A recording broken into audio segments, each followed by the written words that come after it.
I'm Clint Gonzaga.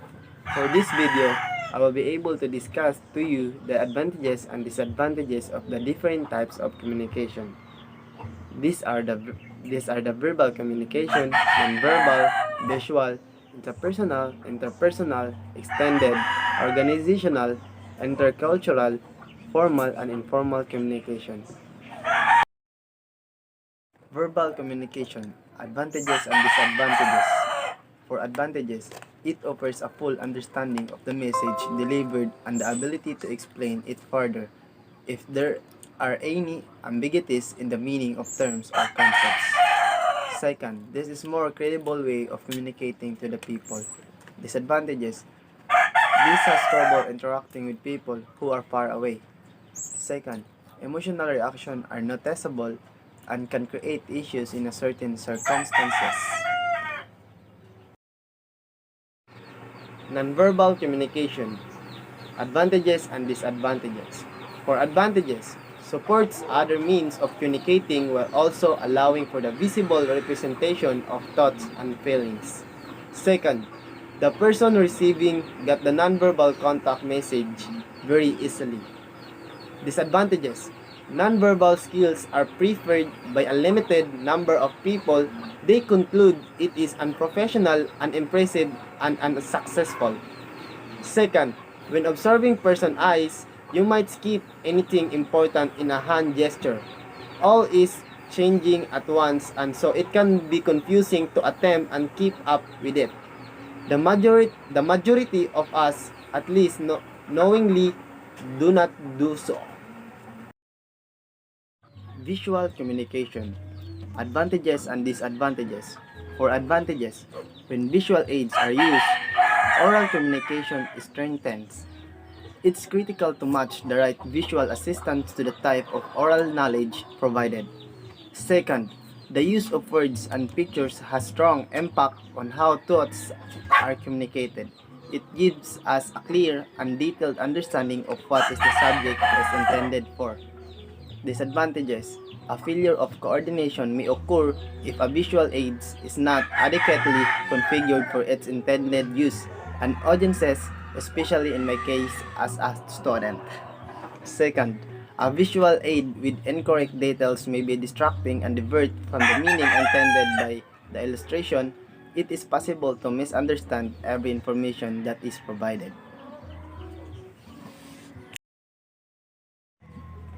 Intrapersonal communication, advantages and disadvantages.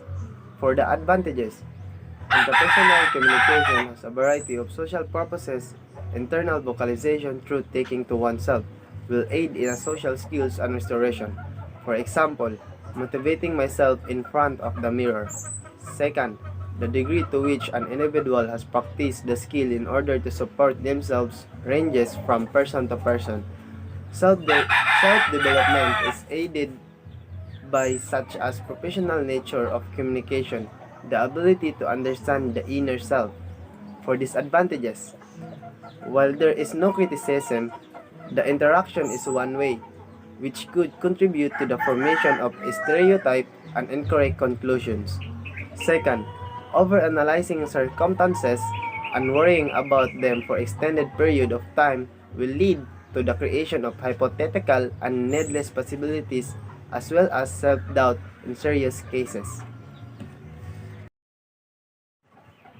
Interpersonal communication, advantages and disadvantages. For the advantages, it helps you to build a strong relationship with others. You can understand and relate to others' personal experiences. Second, you can give advice to a person or a group of people sharing your positive thoughts which can boost the confidence of other people.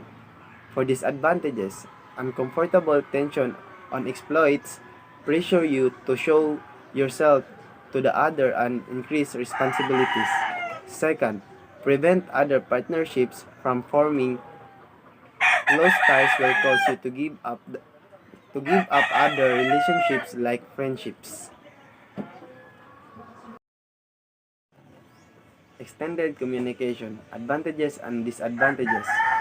For advantages, using the extended communication, It can help us to easily make a communication to others through the use of Skype, phone call, Telegram, and etc. Second, it gives various information. It can give us some sort of proof to defend our argument in a serious discussion. For disadvantages, it may it may have some fake information like a fake news.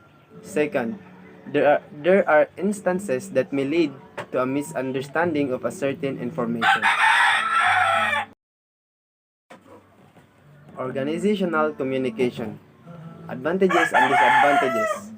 For advantages, allows contact between roles in the organization through specified messages channels. Second, it provides a formal messages or information to an organization. For disadvantages, other unskilled employee cannot be accepted without a proper and formal ways of applying a job. Second, it is unfair for the other employee who have not enough confidence to face some job interview.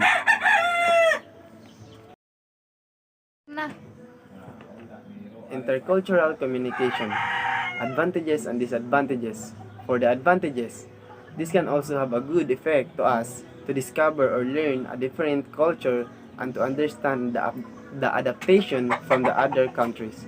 Second, cultural understanding and perception, listening abilities, and uncertainty tolerance may be enhanced.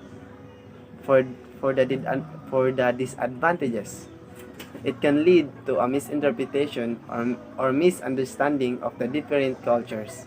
Second, it may cause a severe tragedy to both people from different cultures. Informal communication. Advantages and disadvantages. For the advantages, individual's message has to be explained or interpreted, and casual communications are the useful methods. Second, subordinates are able to make suggestions and advice for management on various topics such as working practice, process, and circumstances. For the disadvantages, informal communication misunderstandings result from lack of behavior, decency, decorum, and laws. As a consequence, conflicts will occur among subordinates. Second, the data published by this transmission network is normally incomplete, so it is possible that it is confused or misunderstood by everyone. Advantages and disadvantages. For the advantages, individual's message has to be explained or interpreted, and casual communications are the useful methods. Second, subordinates are able to make suggestions and advice for management on various topics, such as working practices, processes, and circumstances. For the disadvantages, informal communication misunderstanding result from lack of behavior, decency, decorum, and laws. As consequence, conflicts will occur among subordinates. Second, the data published by the transmission network is normally incomplete, so it is possible that it is confused or misunderstood by everyone.